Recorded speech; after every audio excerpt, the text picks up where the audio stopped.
the king who swore to grant any wish, and then regretted it. The story of Astika. It all began with a tragedy. King Parikshit, ruler of the Kuru dynasty, had fallen victim to a deadly curse. The great serpent Takshaka had struck him down with a venomous bite, ending his life in agony.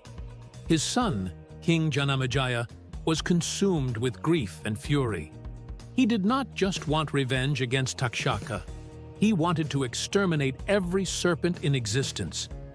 Determined to erase the race of serpents from the world, Janamejaya summoned the most powerful sages of his time and commanded them to perform the Sarpa Satra, a great sacrificial ritual. A massive altar was built, sacred chants filled the air, and the fire was lit. Thousands of serpents, drawn by the force of the ritual, were hurled into the flames, their hissing cries swallowed by the roaring inferno. But deep in meditation, a wise sage had a vision. The destruction of the serpents was not written in destiny. A child would rise, one with the blood of both humans and serpents, and he alone would have the power to stop the massacre. That child was Astika. Born to a great sage and a serpent princess, he was destined to bring balance between the worlds of men and snakes. As he grew, Astika became wise beyond his years, trained in sacred knowledge and the ways of diplomacy. But his true purpose had not yet revealed itself. Meanwhile, King Janamejaya faced a danger of his own. A curse from his ancestors loomed over him, threatening his rule. No healer could break it. No priest could remove it. And so, Astika was summoned. With prayers and rituals, he cleansed the king of the curse and restored his power. Grateful and relieved, Janamejaya swore an oath.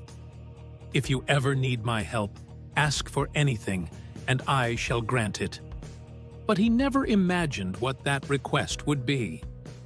As the Sarpa Satra reached its peak, the flames hungrily devouring entire clans of serpents, Astika heard of the destruction and rushed to the royal court. He entered the great hall, his voice calm but commanding. "My king, you owe me a debt, and now it is time to repay it." Janamejaya smiled. This was no ordinary boy. This was the one who had saved him. Surely, he thought, Astika would ask for riches, land, or blessings. Confident, the king declared, "Wise boy, tell me, what is your wish?" Astika stepped forward. He looked into the king's eyes. Then, with unwavering resolve, he spoke. "Stop the serpent sacrifice. Let them live." Silence fell upon the chamber. The priests halted their chants. The flames flickered uncertainly. The king's face turned pale. This was not what he had expected. For a long moment, Janamejaya struggled with himself. He wanted nothing more than to see the serpents burn. But he was bound by his word. A king's promise was sacred. At last, with great reluctance, he raised his hand. The ritual was over. The sacrifice was stopped. The serpents were spared. From that day forward, the entire serpent kingdom was eternally indebted to Astika. Legends say that anyone who names their child Astika, or even speaks his name with reverence, shall be forever protected from snake bites. To this day, it is believed that no serpent dares harm those who carry his name, for they remember the one who saved them from extinction. The legend lives on.